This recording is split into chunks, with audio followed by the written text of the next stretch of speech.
ನೈಋತ್ಯ ರೈಲ್ವೆ ವತಿಯಿಂದ ನಿರ್ಮಿಸುತ್ತಿರುವ ಬೆಂಗಳೂರು ಮಂತ್ರಿ ಮಾಲ್ ಹಿಂಭಾಗದ ಸುರಂಗ ಮಾರ್ಗ ನಿರ್ಮಾಣಕ್ಕೆ ರೈಲ್ವೆ ಮತ್ತು ಜಲಶಕ್ತಿ ಖಾತೆ ರಾಜ್ಯ ಸಚಿವ ವಿ ಸೋಮಣ್ಣ ಶಂಕುಸ್ಥಾಪನೆ ನೆರವೇರಿಸಿದರು.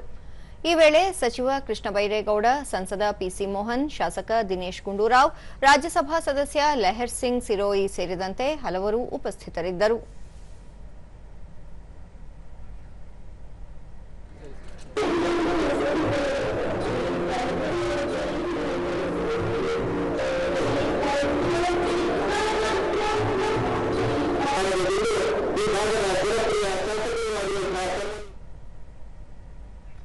ಬಳಿಕ ವಿ ಸೋಮಣ್ಣ, ಈ ಭಾಗದ ಜನರ ಬಹುದಿನದ ಬೇಡಿಕೆ ಇದಾಗಿದ್ದು, ಮುಂದಿನ 6 ತಿಂಗಳಲ್ಲಿ ಸುರಂಗ ರಸ್ತೆ ಪಾದಾಚಾರಿ ಮಾರ್ಗದ ಕಾಮಗಾರಿ ಮುಗಿಯಲಿದೆ. ರಾಜ್ಯದಲ್ಲಿ ಕಳೆದ 2 ವರ್ಷಗಳಲ್ಲಿ 12 ರೈಲ್ವೆ ಯೋಜನೆಗಳಿಗಾಗಿ ಸುಮಾರು 52,000 ಕೋಟಿ ರೂಪಾಯಿ ವೆಚ್ಚ ಮಾಡಲಾಗುತ್ತಿದೆ.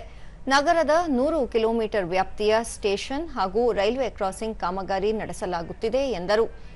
ಕೋಲಾರಕ್ಕೆ ವೇಮಗಲ್ ಮತ್ತು ನರಸಾಪುರ ಕೈಗಾರಿಕಾ ಪ್ರದೇಶದ ಮೂಲಕ ನೇರ ರೈಲು ಕಲ್ಪಿಸಲಾಗುವುದು. ಅಲ್ಲದೆ ಯಲಹಂಕದಲ್ಲಿ ಸುಮಾರು 5,725 ಕೋಟಿ ರೂಪಾಯಿ ವೆಚ್ಚದಲ್ಲಿ ವಿಶ್ವಮಟ್ಟದ ರೈಲ್ವೆ ಕೋಚಿಂಗ್ ಸೆಂಟರ್ ನಿರ್ಮಿಸಲಾಗುತ್ತಿದ್ದು, ಟೆಂಡರ್ ಪ್ರಕ್ರಿಯೆ ಮುಗಿದಿದೆ. ಮುಂದಿನ ದಿನಗಳಲ್ಲಿ ಬೆಂಗಳೂರಿನಿಂದ ಗ್ರಾಮಾಂತರ ಪ್ರದೇಶಗಳಿಗೆ ಕಡಿಮೆ ಪ್ರಯಾಣ ವೆಚ್ಚದ ಮೆಮೊ ರೈಲುಗಳನ್ನು ಓಡಿಸಲಾಗುವುದು ಎಂದು ಮಾಹಿತಿ ನೀಡಿದರು. ಈಗಾಗಲೇ ನಾವು ಡಿಪಿಆರ್ ಅನ್ನು ಮಾಡಿದ್ದೇವೆ ಸಾಹೇಬ್ರೆ. ನನಗನ್ನಿಸ್ತದೆ ಡಿಪಿಆರ್ ಮಾಡಿ ಸುಮಾರು 5,755 ಕೋಟಿ ರೂಪಾಯಿಗಳನ್ನು ಖರ್ಚು ಮಾಡ್ತಾ ಇದ್ದೀವಿ. ಇದೆ ಸಾಹೇಬ್ರೆ, 5,755 ಕೋಟಿ ರೂಪಾಯಿ ಖರ್ಚು ಮಾಡ್ತಾ ಇದ್ದೀವಿ. ಇನ್ನೊಂದು 25-30 ವರ್ಷಗಳ ಕಾಲ ಬೆಂಗಳೂರಿಗೆ ಮೆಗಾ ಕೋಚಿಂಗ್ ಟರ್ಮಿನಲ್ ಆದ್ರೆ ನನಗನ್ನಿಸ್ತದೆ ಇನ್ನೂ 100 ಟ್ರೈನ್ಗಳು ಜಾಸ್ತಿ ಆದ್ರೂ ಕೂಡ ಈ ಭಾಗದ ಜನ ಲಕ್ಷಾಂತರ ಜನ ಬೇರೆ ಬೇರೆ ಕಡೆ ಪ್ರಯಾಣ ಮಾಡೋದಕ್ಕೆ ಅನುಕೂಲಗಳಾಗ್ತದೆ ಅನ್ನೋ ಮಾತನ್ನ ತುಂಬಾ ಸಂತೋಷ ಹೇಳೋದಕ್ಕೆ ಇಚ್ಛೆ ಪಡ್ತೀನಿ.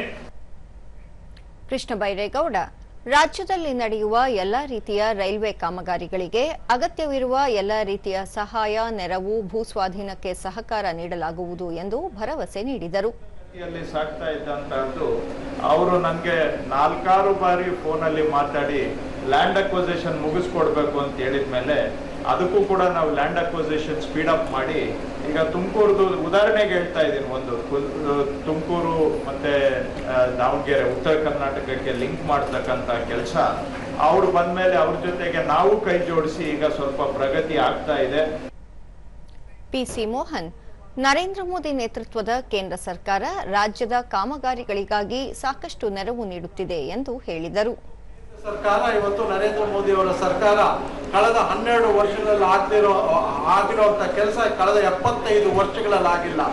ಇವತ್ತು ದೇಶದಲ್ಲಿ ಸುಮಾರು 1,309 ಸ್ಟೇಷನ್ಗಳು ರೀಡೆವಲಪ್ಮೆಂಟ್